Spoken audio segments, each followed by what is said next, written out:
Hello, this is John with Anthem Business Solutions, and today we're going to go over how to remove a ticket.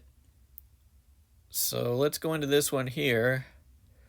Let's say for whatever reason I just got to get rid of this whole ticket. I already sent it to the order devices, but something happened and we just need to cancel it.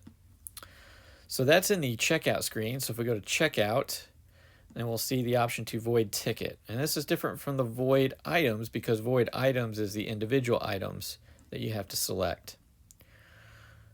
But if you want to avoid the whole thing, then you void the whole ticket. Now this may or may not require manager approval. That depends on the establishment that you work at. So if you are a manager or do have the privileges of doing this, and you would just select the void ticket, it would ask for a reason. You can just say emergency.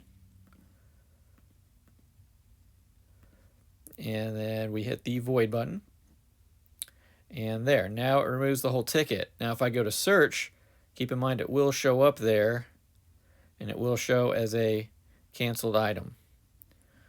So it will keep track of what tickets do get canceled in the search. But that's all there is to it. Thanks for watching. Want to stay up to date on the latest tips and tricks? Don't forget to click the subscribe button and hit the bell icon.